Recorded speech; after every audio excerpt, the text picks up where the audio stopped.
Third हो गया। तो हमने 25 क्वेश्चन कर लिए थे लास्ट टर्न पे, आगे क्या करते हैं?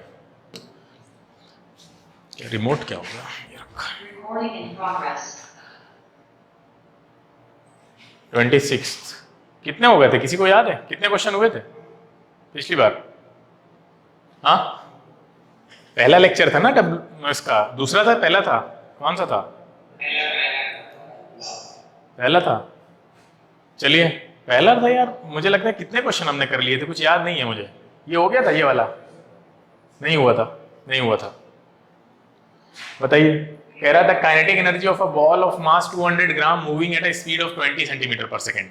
20, बस इसमें कुछ नहीं है, बस वो सेंटीमीटर पर सेकेंड वाला जो उसने केस डाल दिया है बीच में लाके, इससे कैलकुलेशन। अब आप खुद सोचिए, अगर यहाँ मीटर पर सेकेंड होता, सेंटीमीटर भूल जाइए, बताइए अगर मीटर पर सेकेंड होता तो क्या होता? क्योंकि v, अच्छा v स्क्वायर है तो कर लीजिए, ज्यादा सही रहेगा।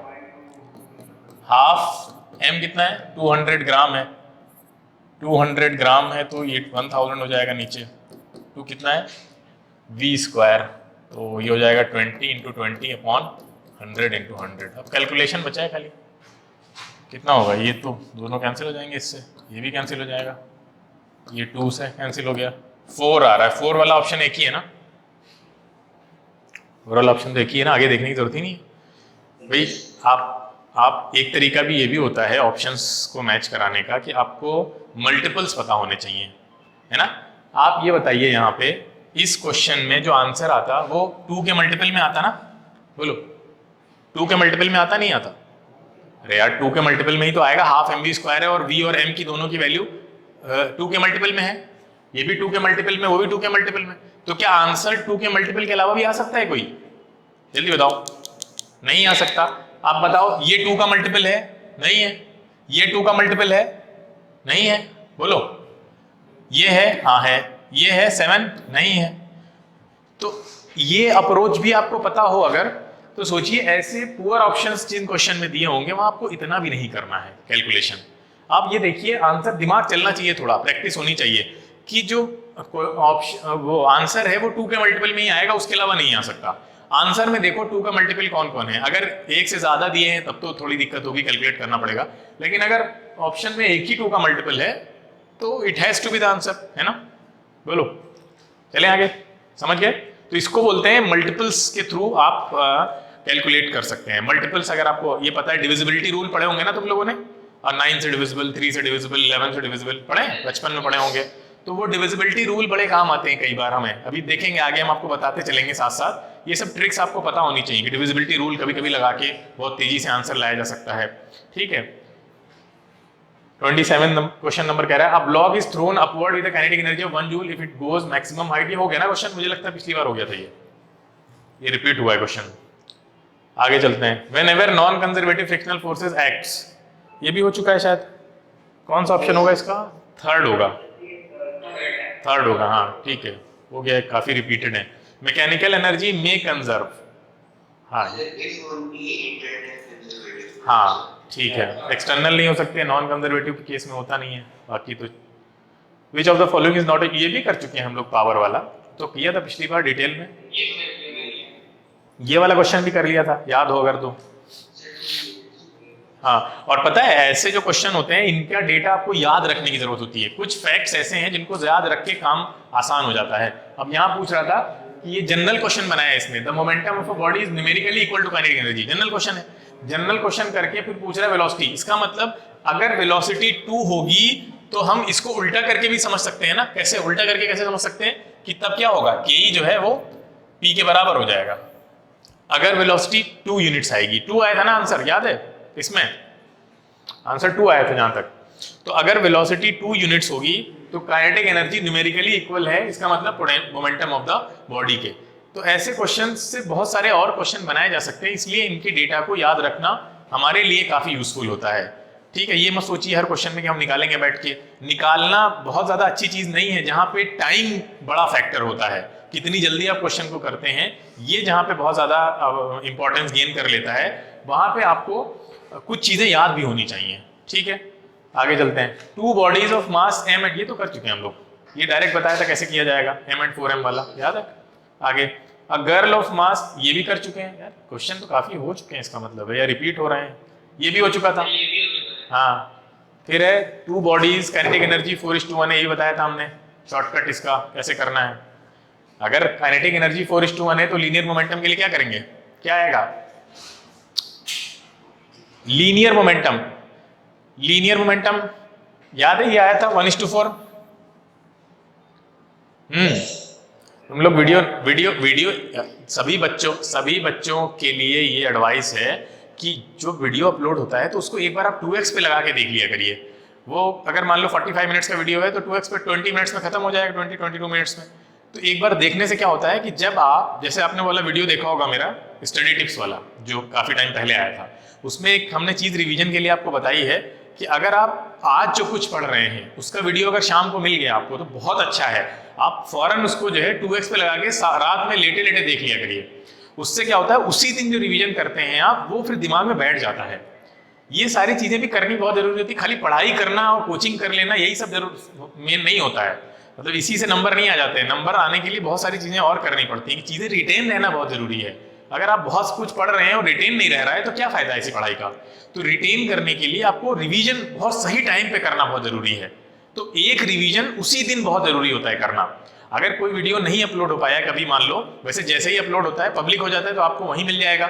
आप अगर सब्सक्राइब कर लें चैनल को, बेल आइकन दबा दें तो वो फौरन दिखाएगा आपके में कि ये वीडियो आया है। वैसे शेयर हो जाता है ग्रुप में, तो जैसे ही वीडियो शेयर हो उस दिन का, उसी दिन देखिए। चाहे आपको लग रहा हो कि क्वेश्चन आसान थे, आपने कर लिए थे, जितना भी आसान क्वेश्चन लगा हो, फिर भी उसको देखिए। क्यों देखना जरूरी है? ताकि आपके दिमाग में वो छप जाए, बैठ जाए पीछे। ठीक है, वो रिटेनिंग पावर आपकी उसकी उस चीज की बढ़ जाती है।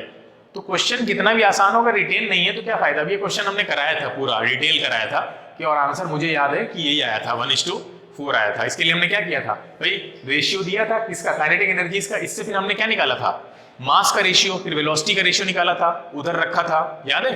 और फिर लीनियर मोमेंटम निकाला है m1v1 अपॉन m2 v2 से। और नहीं याद है तो फिर जाके वीडियो देखो इसका पीछे वाला, मैं यहाँ कराऊंगा नहीं, इसका वीडियो देखो कैसे ये क्वेश्चन कराया था सर ने। ठीक है, आगे चलते हैं। ये भी कर लिया था हमने, rate at which work can be done, क्या कहलाता है, पावर कहलाता है। हाँ, ये क्वेश्चन देखिए, which of the following is correct relationship. ये याद है तुम लोग को, अब क्या होगा, हाँ, p² अपॉन 2m आया था। और कैसे निकालते हैं ये बताया था, निकालने का तरीका भी पता होगा। Which of the following is commercial unit of electrical energy. Commercial unit या आपको हमने उसमें ही पढ़ाया है शायद, इलेक्ट्रिसिटी में। हाँ, किलोवाट, किलोवाट आर, किलोवाट पर आर, किलोवाट आर, हाँ, किलोवाट आर। और इसी को हम लोग 1 यूनिट भी बोलते हैं ना, यानी जितने किलोवाट आर की यूनिट बिजली आपके यहाँ बन रही है वो उतना यूनिट है। या अगर मान लो 100 यूनिट बना है तो 100 किलोवाट आर होगा। ठीक है, उसी को आप मल्टीप्लाई करते हैं रेट से, यानी कितने रुपए चल रहा है, 6 रुपए चल रहा है तो 6 से मल्टीप्लाई कर दीजिए, पूरा इलेक्ट्रिक बिल आपका निकल के आ जाएगा। आ जाएगा क्या इतने से ही, बोलो। अरे क्या तुम लोग, सही है ये, क्या इसमें डेज से मल्टीप्लाई भी करना पड़ेगा अलग से? अलग से करना पड़ेगा। तो किलोवाट आर में आर फिर क्यों लगा हुआ है, टाइम तो पहले ही लगा हुआ है। हाँ हाँ, फिर वो आर,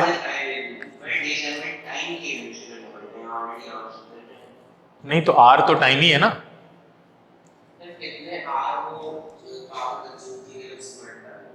हाँ, तो बात तो वही है ना। फिर हम अब और डेज से मल्टीप्लाई क्यों करेंगे? अच्छा, कितने आर मतलब एक दिन का है, ये कहने का मतलब है तुम्हारा है? अगर अगर नहीं नहीं, अगर आप कहेंगे ये एक दिन की बात हो रही है तो फिर ये 1 यूनिट कहलाएगा नहीं। फिर तो 1 यूनिट तो ऐसा नहीं होता है कि हर दिन अलग अलग यूनिट बनती है। आज हमारे यहाँ 100 बनी है, अगले दिन कुछ और बनेंगे। यूनिट तो पूरी ओवरऑल होती है ना, उसी बिल कैलकुलेट होता है।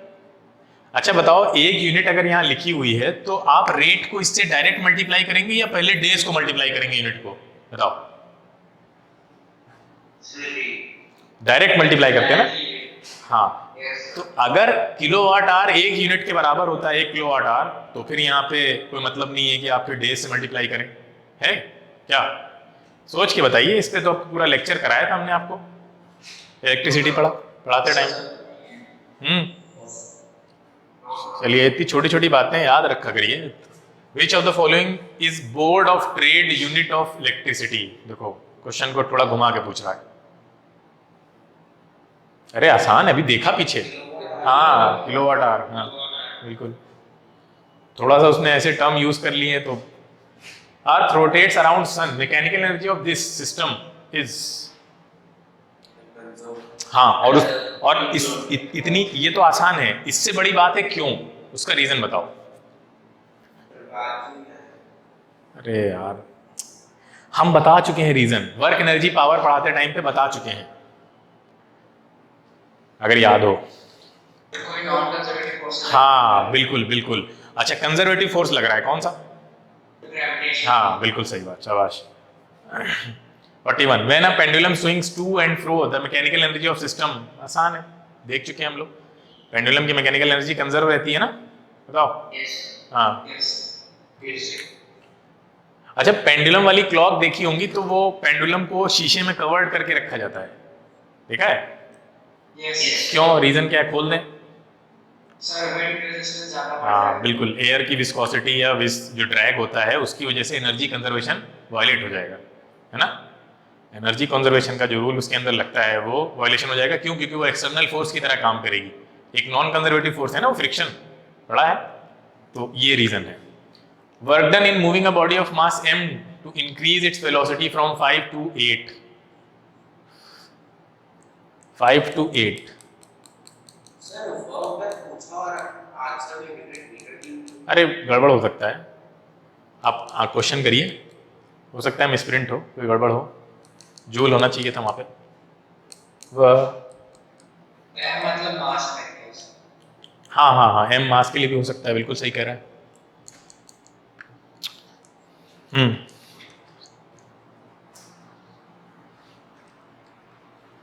क्या होगा?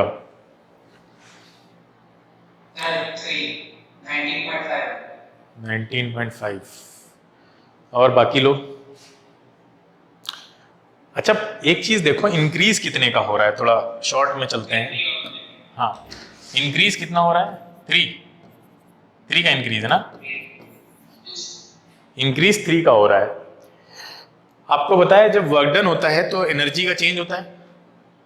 वर्क डन में क्या होता है, एनर्जी चेंज होती नहीं होती। एक क्वेश्चन ये बन सकता है कि अब वर्क डन एनर्जी में चेंज लाता है, तो क्या कहेंगे आप? क्या? हाँ भाई एनर्जी में चेंज लाता है। आपके पास पहले से जो एनर्जी होगी बढ़ जाएगी अगर आपके ऊपर काम किया जा रहा है। सुनो ध्यान से, अगर आपके ऊपर काम किया जा रहा है, ठीक है, तो एनर्जी आपकी क्या हो जाएगी? इंक्रीज हो जाएगी। और अगर आप खुद काम कर रहे हैं तो क्या आएगा, एनर्जी में चेंज कैसा आएगा? एनर्जी आपकी कम हो जाएगी। हाँ, if the work done by you then energy will decrease, if the work done upon you तो क्या होगा? एनर्जी इंक्रीज कर जाएगी। हाँ ठीक है, तो यहाँ पे चेंज आ रहा है 3 का। आपसे कह रहे हैं वर्क डन निकालना है, तो हम क्या चेंज इन काइनेटिक एनर्जी वाला फॉर्मूला लगेगा क्या यहाँ पे? नहीं लगेगा। लगेगा, तो लगेगा तो माइनस करेंगे, तो इसका मतलब माइनस होने के बाद 3 आएगा ना, बोलो। अच्छा जो अरे हाँ, जो आंसर आएगा वो 3 का मल्टीपल होगा, बताओ। अरे 3 का मल्टीपल होगा नहीं, अरे 3 का मल्टीपल होगा जो आंसर आएगा, क्योंकि डिनोमिनेटर में भी 2 है जो 3 को कैंसिल नहीं करेगा। अरे 2 है ना, हाफ mv², तो 2 तो कैंसिल नहीं करेगा 3 को। ये भी देखना पड़ता है कि डिनोमिनेटर में कोई मल्टीपल तो नहीं दे रखा है, पता चला 1/3 होता तो 3 कैंसिल हो गया होता, तो ये फंडा फेल हो जाएगा वहां पे। तो वहां पे क्या देखना है आपको कि डिनोमिनेटर में कोई ऐसा 3 का मल्टीपल तो नहीं जो 3 को उड़ा दे, कैंसिल कर दे, नहीं है। आंसर 3 का मल्टीपल होना चाहिए। पहला 3 का मल्टीपल नहीं है, दूसरा 3 का मल्टीपल नहीं है, तीसरा भी नहीं, चौथा भी नहीं है। कौन है? एक ही है ना। अरे हाँ, तो इसको कहते हैं स्मार्ट वर्क। ये स्मार्ट वर्क आपको सीखना पड़ेगा। ये स्मार्ट वर्क है, ये कोई गेसिंग नहीं है। 100% आंसर यही होना पड़ेगा। कितना होगा ये नहीं पता है, 3 का मल्टीपल होगा ये पता है। ऑप्शंस खराब हैं और ऑप्शंस ऐसे ही आते हैं, ऑप्शंस पे इतना दिमाग नहीं लगाया जाता है। और आपके यहाँ NTSC लेवल पे जब नहीं लगाया जाता है तो बोर्ड में तो और नहीं लगाया जाएगा। तो बोर्ड में सोचो ये ट्रिक कितनी काम करेगी। मैथ्स और फिजिक्स में तो इतनी ज्यादा जिसकी हद नहीं, आप मत पूछिए। मैथ्स फिजिक्स का पूरा आधा पेपर ऐसे कर सकते हैं अगर आपको थोड़ा सा इस तरह की प्रैक्टिस आपने कर रखी है। बोलिए समझ में आया जो मैंने बताया? कि 3 का मल्टीपल आंसर आएगा और आंसर 3 का मल्टीपल होगा, 3 का मल्टीपल कोई और है ही नहीं, सिर्फ और सिर्फ थर्ड ऑप्शन है और आपने निकाल भी रखा था। मैंने पहले इसलिए नहीं बताया क्योंकि आपने निकाला नहीं था, आपने निकाल रखा था आंसर। तो 195 ही आंसर होना चाहिए। ये 3 का मल्टीपल है, कैसे निकालते हैं? जोड़ो, ऐसे करते हैं ना, 15 आ रहा है, सम ऑफ अलग अलग नंबर जोड़ लो तो वो 3 से अगर डिवाइड हो रहा है तो भी हो जाएगा। पता है 9 का भी मल्टीपल ऐसे ही निकालते हैं हम, 3 का भी ऐसे ही निकालते हैं। हाँ, तो ये सब कुछ तरीके भी साथ में सीखने बहुत जरूरी हैं। बाकी ये क्वेश्चन आसान था, कर लिया होगा, करवाने की जरूरत नहीं है। बोलो, चलें आगे। चलिए, calculate the work done by a force of 5 newton to stop. जैसे आपने वो देखा होगा, वो वीडियो देखा, सीआई वाला शॉर्ट, हाँ सीआई वाला वीडियो देखा है? कितने लोगों ने देखा? उस वीडियो में जो तरीके, हालांकि वो तो जितना उसमें बताया गया वो सिर्फ 10% है, 90% तो और भी है, लेकिन आपके यहाँ सीआई आ ही नहीं रहा होगा, इस साल है ही नहीं, तो 9th में है ना सीआई। तो मतलब उसमें किस चीज पे फोकस किया गया है? अगर आपने देखा है तो क्या सीखा आपने उससे? कोई बताएगा उससे आपने क्या सीखा कि किस चीज पे उस पे सबसे ज्यादा जोर दिया गया है? बताओ। कैलकुलेशन आपकी स्ट्रांग उसी से होती है। फिर बताइए क्या सीखा आपने? जितने लोगों ने भी देखा होगा उसको, 5-6 कुछ लोगों ने देखा होगा, 5-10-8 देखा तो कई लोगों ने होगा। किसी ने नहीं देखा?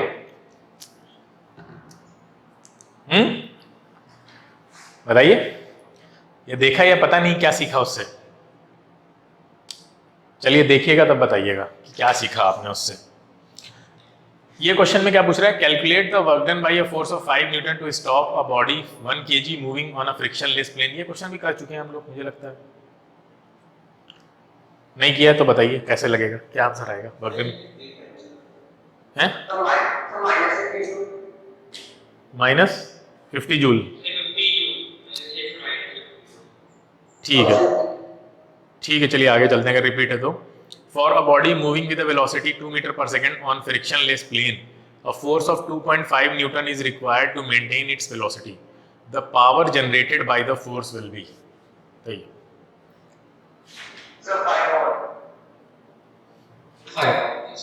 5 वॉट। 5 वॉट बाकी लोग करें। पावर तो आसान है निकालना, कैसे निकालेंगे पावर? W/T से। हाँ, W, और W को क्या लिख सकते हैं हम लोग? W क्या लिख सकते हैं? F/D ये होता है। हाँ, अब बताइए क्या फोर्स दे रखा है? हाँ दे रखा है। D को क्या करें हम? D, हाँ बिल्कुल, तो ये भी एक फॉर्मूला लिखवाया भी हमने पढ़ाते टाइम पे, F/V। फाइनली इस फॉर्मूले पे पहुंच गए, अब हो जाएगा क्वेश्चन। बोलो, क्लियर है, समझ में आया? Next question, a body of mass 5 kg initially at rest is subjected to a force of 20 Newton. The kinetic energy acquired by the body at the end of 10 seconds. Last का answer था F/V, 5 into 2.5 into 2, 5 आएगा।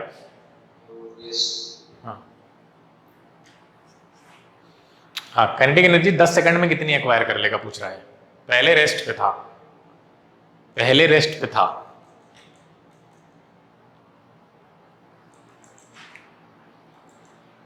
Twenty Newton का force लगाया गया, तो कुछ इस तरह का सिनेरियो है। ये है 5 kg का ऑब्जेक्ट, इस पे फोर्स लगा इधर 20 न्यूटन का, ठीक है। ये कुछ दूरी चलें, कितना टाइम? 10 सेकंड। 10 सेकंड के बाद इनके अंदर इस 5 kg के ऑब्जेक्ट की काइनेटिक एनर्जी क्या होगी? तो ऑब्वियस सी बात है, आप वेलोसिटी निकाल लीजिए, काइनेटिक एनर्जी निकल जाएगी, है ना। तो वेलोसिटी पता होगी तो मास तो वही रहेगा ना, मास तो बदल नहीं जाएगा 10 सेकंड में। बोलो, तो वेलोसिटी एक्चुअल में निकालना है यहाँ पे आपको। वेलोसिटी हम कैसे निकाल सकते हैं यहाँ की, बताइए। वेलोसिटी हम कैसे निकाल सकते हैं? अरे बहुत आसान है, आपको पता है F = ma होता है। तो a क्या होता है? F/m, है ना। तो a की जगह पे आप क्या कर सकते हैं बताइए? a की जगह पे v - u/T रख सकते हैं, ये भी तो जानते हैं हम लोग। हाँ, तो u तो 0 है क्योंकि रेस्ट पे था, इनिशियली रेस्ट पे था, u 0 हो गया। v/T कितना है? 10 सेकेंड। f कितना है? f है आपका 20 और ये है 5, तो खत्म हो गया क्वेश्चन। तो वेलोसिटी कितनी आ गई यहाँ से? वेलोसिटी आ गई 40। बोलो, है ना, वेलोसिटी आ गई 40। अब 12 mv² से काइनेटिक एनर्जी निकाल लो। हाँ देखते हैं कितना आएगा, 5 इंटू 40 इंटू 40, तो कितना आ रहा है यहाँ से, ये हो गया आपका 20, 4 2 ज़ा 8 5 ज़ा 40, ये आएगा। ठीक है, समझ गए? तो क्वेश्चन को टुकड़ों में तोड़ लीजिए, बहुत आसान है, बहुत छोटे से शुरुआत करिए। ये फॉर्मूला सब जानते हैं फिजिकल 2 में, यहाँ से आप तोड़ते तोड़ते पहुँच जाइए, सब निकल आएगा। कॉम्प्लेक्स इक्वेशन से स्टार्ट करोगे तो दिक्कत होगी। इफ काइनेटिक एनर्जी बॉडी की 100 जूल है तो मोमेंटम क्या होगा बॉडी में? मोमेंटम काइनेटिक एनर्जी का फॉर्मूला बार बार पढ़ चुके हैं आप लोग, p²/2m। तो p² इज इक्वल टू हो जाएगा कितना, 100 इंटू 2 इंटू 2। तो आपको दिख रहा है कि p से जब ये बाहर निकालेंगे तो 10 आ जाएगा या 2 आएगा, 20। ठीक है ना, समझ गए? हाँ ठीक। देखो कॉन्सेप्ट में बहुत पावर होती है। कॉन्सेप्ट अगर आपके मजबूत हैं, स्ट्रांग हैं, फिजिक्स है, मैथ है, कोई भी सब्जेक्ट होगा, कॉन्सेप्ट अगर अच्छे हैं, कॉन्सेप्ट पे पकड़ अच्छी है। मोस्टली लड़के क्या करते हैं फिजिक्स और मैथ में, वो लोग प्रैक्टिस पे ज़्यादा चले जाते हैं, कॉन्सेप्ट को लूज कर जाते हैं। कॉन्सेप्ट की पकड़ अच्छी होनी बहुत ज़रूरी है।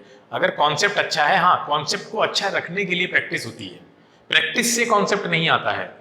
वो अपने जो एक फ्रेज सुना है ना, practice makes a man perfect, है ना, मैथ्स में ज़्यादा सुनाया जाता है। तो वो तब वैलिड होता है जब आपके कॉन्सेप्ट क्लियर हो। अगर आपके कॉन्सेप्ट नहीं क्लियर है तो वो बकवास है, बिल्कुल एब्सर्ड है, बिल्कुल उससे कुछ नहीं होने वाला है। आप डेली 100 क्वेश्चन लगाइए, अगर आपके कॉन्सेप्ट नहीं क्लियर है तो क्वेश्चन रट रहे हैं आप। और एक बच्चे के कॉन्सेप्ट अच्छे हैं तो वो रोज अगर 20 25 30 क्वेश्चन भी लगाएगा ना तो वो बहुत आगे है। उसके कॉन्सेप्ट को पॉलिश करने के लिए क्वेश्चन लगाए जाते हैं। तो कॉन्सेप्ट को अच्छा रखेंगे तो आपसे क्वेश्चन, जैसे IIT JEE में एडवांस लेवल का जो पेपर होता है उसमें आपके कॉन्सेप्ट ही चेक किए जाते हैं, उसमें डायरेक्ट फॉर्मूला बेस्ड क्वेश्चन बहुत कम मिलेंगे, एप्लीकेशन बेस्ड क्वेश्चन होंगे आपसे। तो कॉन्सेप्ट को अगर आप इस स्टार्ट से बिल्डअप करते आ रहे हैं, 10th में 11th में 12th में आपके कॉन्सेप्ट बहुत अच्छे से पढ़े हैं, 9th 10th में भी, तो वो 11th 12th में और JEE में बहुत फायदा देगा, या कोई भी एग्जाम देंगे आप। तो कॉन्सेप्ट को आप पकड़ के चलिए। अगर आपके कॉन्सेप्ट क्लियर नहीं है तो ये आपसे अच्छा कोई नहीं जानता है और आप खुद जानते हैं, तो आप उसको छुपाइए मत कि नहीं नहीं मुझे आता है तो फिर आप उस तरह का हर क्वेश्चन घुमा के कितना भी पूछ लिया जाएगा आप कर लेंगे। और अगर आप नहीं कर पा रहे हैं तो इट मीन्स नहीं आता है, वो कॉन्सेप्ट हिला हुआ है हमारा। तो उसको बार बार पढ़िए, समझिए, कुछ क्लास में डाउट क्लास रखवाइए, पूछिए, नॉर्मल क्लास में पूछिए, उसको क्लियर करिए। कॉन्सेप्ट क्लियर करने का ये टाइम बहुत अच्छा, कब करेंगे? अगर अभी नहीं करेंगे तो 11th में और आप शर्माएंगे, 12th में आपको लगेगा बहुत देर हो चुकी है, छोड़ो हटाओ। तो ये सब चीज़ें कॉन्सेप्ट के ऊपर डिपेंड करती हैं कि आप कैसा परफॉर्म करेंगे। A force of 100 Newton works on a body in direction of motion of the body, while body completes one revolution on a square path of side 1. Total work done. Try करिए, फिर कराते हैं।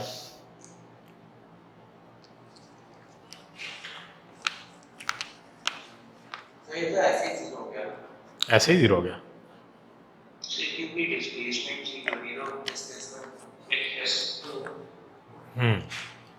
इसमें एक word है जो पूरे question को खत्म कर देता है, वो ये है ना।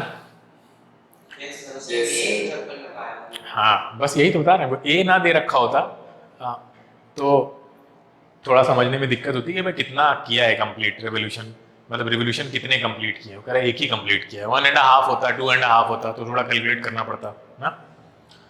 क्लियर है, सब लोग समझ गए? F इंटू डी में डी जो है वो 0 हो गया। आगे चलते हैं। 2 bodies having kinetic energy in ratio, ये तो बार बार आ रहा है, रिपीट हो रहा है। If the work done on an object by a force is 0 then the force is, हाँ ये बताइए।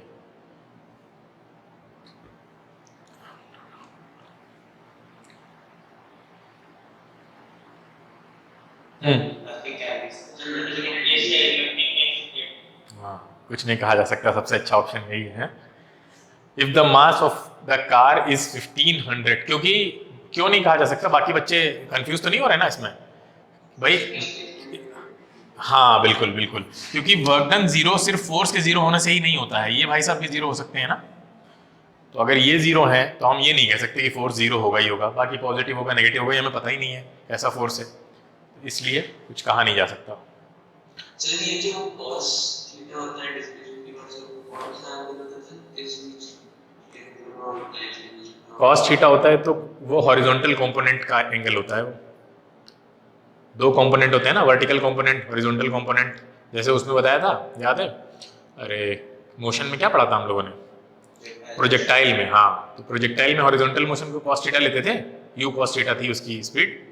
तो यहाँ पे भी वो हॉरिजॉन्टल कंपोनेंट होता है वर्क डन में, जो फोर्स किस साइड पे लग रहा है उसका हॉरिजॉन्टल कंपोनेंट, तो वहां से लेते हैं। और क्या पूछ रहे हो तुम? अच्छा ठीक। If the mass of the car is 1500 kilogram and the velocity of car increases from 30 to 60, then work done is?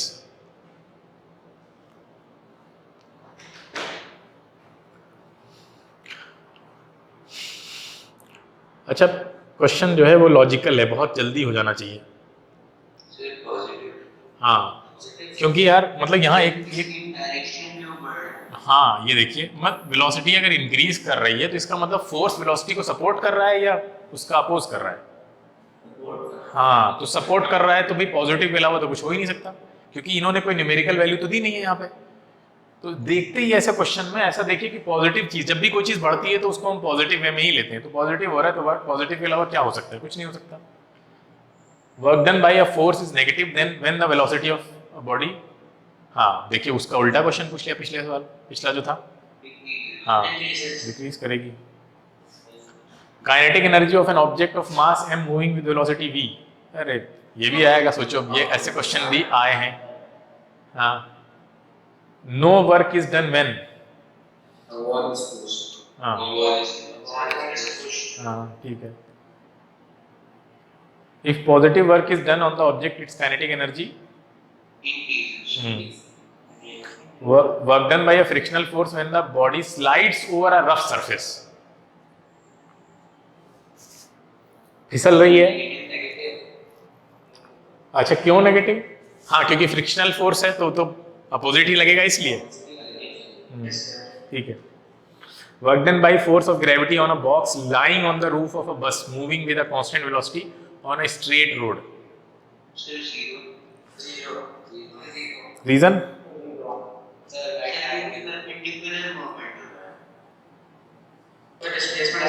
हाँ बिल्कुल बिल्कुल सही है, क्योंकि जो फोर्स ऑफ ग्रेविटी है वो तो नीचे ही लग रहा है ना, और ये आगे है, तो ये जो एंगल है वो बन रहा है आपका 90 डिग्री का। ठीक है। A person weighing 50 kg runs up a hill raising himself vertically 10 meter in 20 seconds. Calculate the power.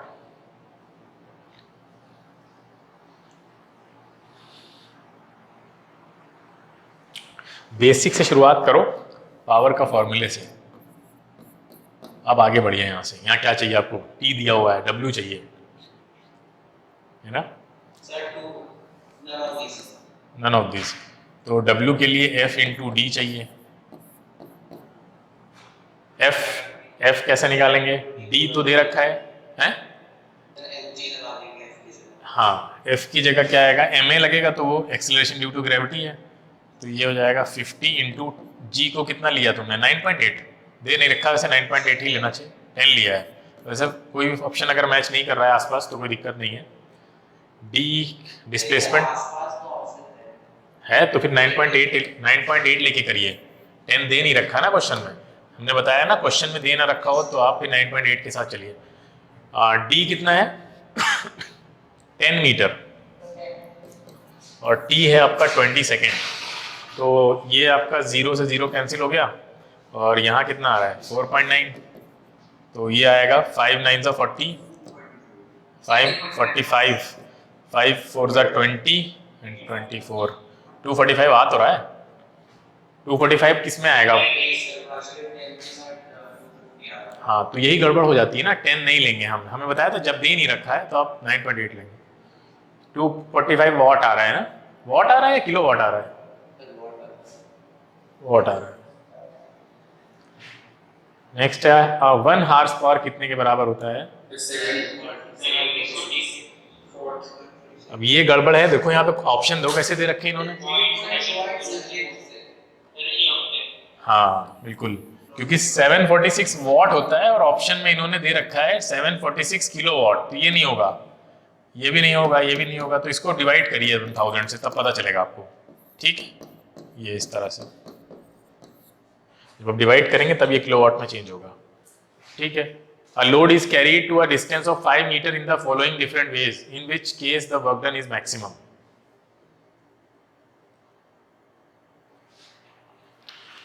हाँ सर, हेलो। हाँ सर, क्लास में है अभी, हम फिर करते हैं क्लास के बाद, ठीक। हाँ बताओ।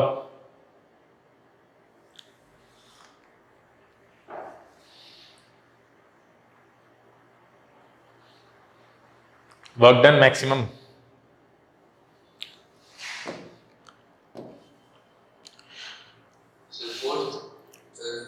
पहला ऑप्शन कह रहा है अगर आप उसको ऊपर उठाएंगे तब होगा। ये 5 kg है, तो पहला ऑप्शन में कह रहा है ऊपर उठाएंगे तो वर्क डन मैक्सिमम होगा। आपको पता है जब इसको ऊपर उठाते हैं तो फोर्स नीचे लग रहा होता है इसके अगेंस्ट ग्रेविटी वाला, तो इस केस में वर्क डन तो आएगा क्योंकि 180 का एंगल बनता है। बोलो। हाँ, ये कह रहे हैं कि पुश्ड, अगर इसको आप पुश करिए, ठीक है, इसको पुश करें इंक्लाइंड प्लेन पे, ऐसे है ना, ऐसे ऊपर पुश कर रहे हैं आप इंक्लाइंड प्लेन पे। अगर आप इसको इस तरह से पुश करते हैं तो फिर इसके कंपोनेंट निकलेंगे, है ना, इसके कंपोनेंट निकालने पड़ेंगे हमको।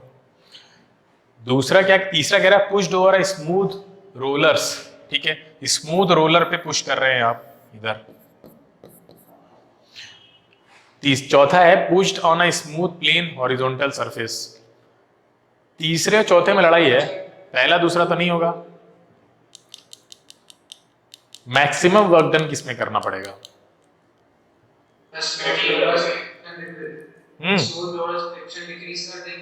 हाँ, नहीं फोर्स की बात कहाँ, फोर्स मैक्सिमम होगा? अच्छा यहाँ पे, हाँ हाँ, फोर्थ में वर्क डन ज्यादा मिलेगा। थर्ड और फोर्थ में क्या डिफरेंस है? वहां पे रोलर है, यहाँ पे हॉरिजॉन्टल सरफेस है सिर्फ। अच्छा, स्मूथ ये भी है, स्मूथ ये भी है।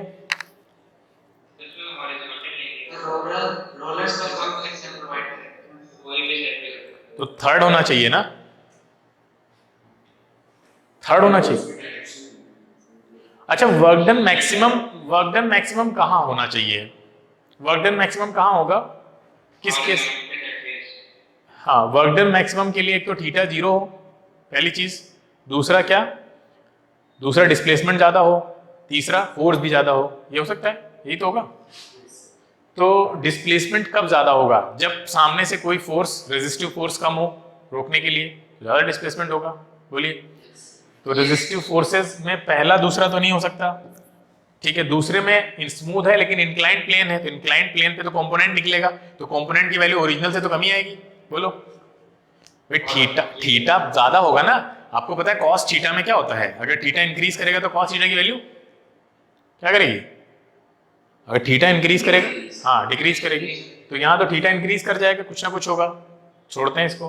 थर्ड में पुश्ड ओवर स्मूथ रोलर्स, हाँ ये है, स्मूथ है और प्लस रोलर भी है ना। यहाँ पे क्या है, स्मूथ प्लेन है, हॉरिजॉन्टल सरफेस है। तो इन दोनों में कंपैरेटिवली देखना है बस, खाली ऑप्शन कौन सा होगा, जो कि कौन सा लग रहा है? थर्ड या फोर्थ? फोर्थ।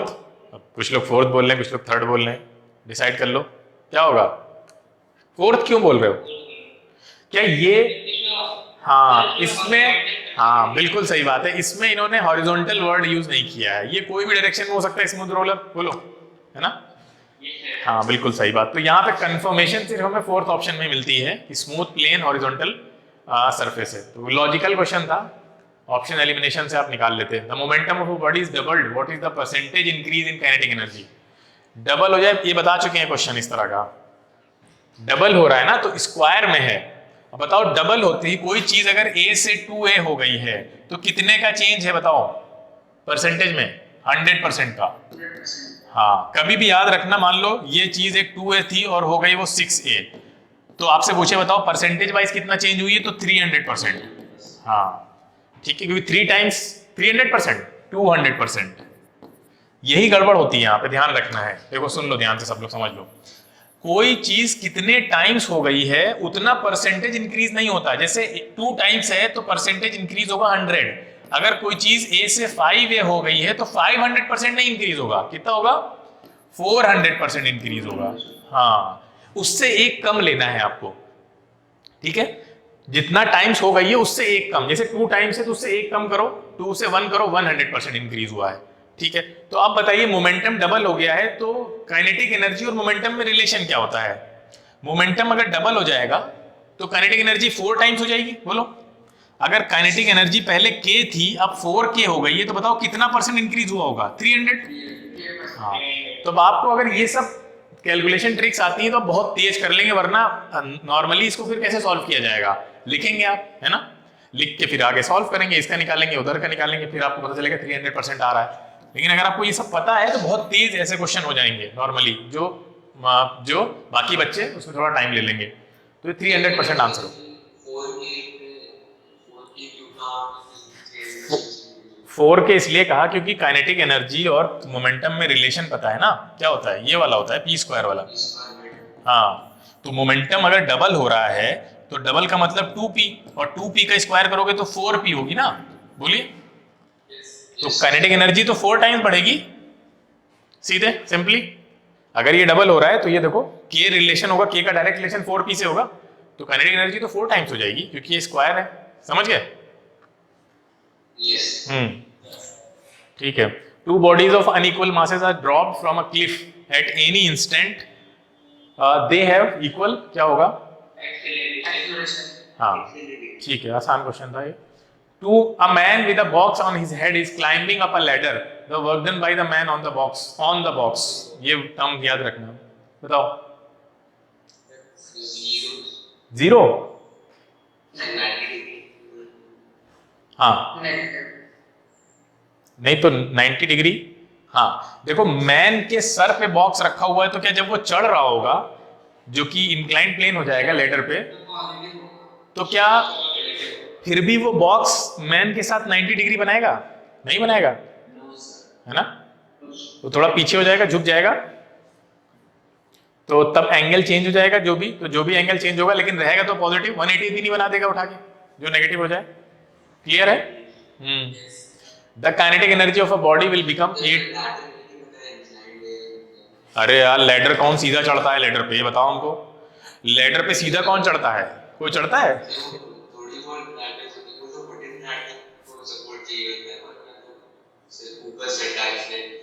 नहीं, हमको ये बताओ कि जो लेडर होती है, चाहे वो फिक्स लेडर हो, चाहे वुडन हो, चाहे लोहे की हो, वो लेडर पे जब आप चढ़ते हैं तो वो इंक्लाइंड होती है ना किसी ऑब्जेक्ट से। इवन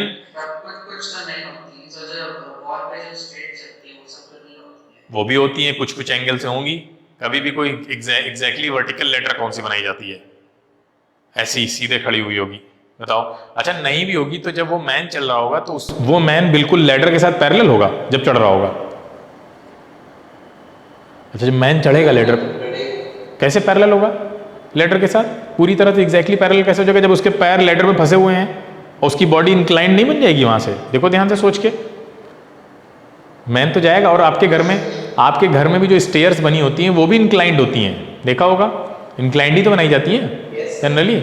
तो जनरल केस की बात हो रही है, स्पेशल केस अगर होता तो वो लिख के दे देता। जनरल केस में यही होता है ना, इंक्लाइंड होता है। कोई भी सीढ़ी होती है तो इंक्लाइंड होगी, चाहे वो पक्की बनी हो चाहे वुडन की बनी हो। हाँ, इसमें बताओ kinetic energy of body will become 8 times, लेकिन देर लगा दी बहुत। Its mass is made 4 times. Mass और काइनेटिक एनर्जी में रिलेशन डायरेक्ट है तो कोई दिक्कत नहीं है। ये अगर 4 टाइम्स तो भी 4 टाइम्स ही होगी। Its velocity is made 4 times. Velocity को 4 टाइम्स कर दोगे तो वो तो 16 टाइम्स हो जाएगी, ऐसा है। Both the mass and velocity are doubled. Third option, हाँ ये हो सकता है। क्या हो सकता है? क्योंकि वेलोसिटी को डबल करेंगे तो 4 और मास से मल्टीप्लाई करेगी तो 8 हो गई। अच्छा, 4 भी चेक कर लेते हैं। Both the mass and velocity are made 4 times, नहीं हो सकता, ये तो 64 टाइम्स हो जाएगा ना फोर्थ वाला। तो सिर्फ थर्ड ऑप्शन बचा आपके पास। Work done is measured by, हाँ थर्ड ऐसे आया कि जो रिलेशन होता है वो हाफ mv² से होता है ना। हाफ तो कांस्टेंट है, छोड़ देते हैं इसको। mv² में m को डबल करिए, v को डबल करिए तो v 2 × 2 हो जाएगा। तो टोटल कितना आ रहा है देखो, 8 आया ना। हाँ ठीक है। नेक्स्ट है work done is measured by, अरे आसान क्वेश्चन है, force into displacement. The SI unit of work done is given by, SI unit work done की जूल। हाँ बिल्कुल। Work is done by on a body when, एक body पे work done किया जाता है कब? जल्दी, अरे फोर्स लगना जरूरी है। और फोर्थ ऑप्शन, हाँ ठीक ठीक ठीक है। 67 force F acts on a body such that F makes an angle with the horizontal direction and the body is also displaced through a distance s in the horizontal direction, then the work done by the force। अरे आसान question है। हाँ, horizontal, जब भी horizontal की बात करेगा तो cos थीटा ही लेना है हमें वहाँ पे कंपोनेंट। तो नेक्स्ट, टग ऑफ वॉर में work done bye winning team. ये भी हो गया। नेक्स्ट है CGS यूनिट क्या होती है वर्क की? CGS अर्ग, हाँ ठीक है, सही है। Work done by the force of gravity when the body is lifted to height h above the ground is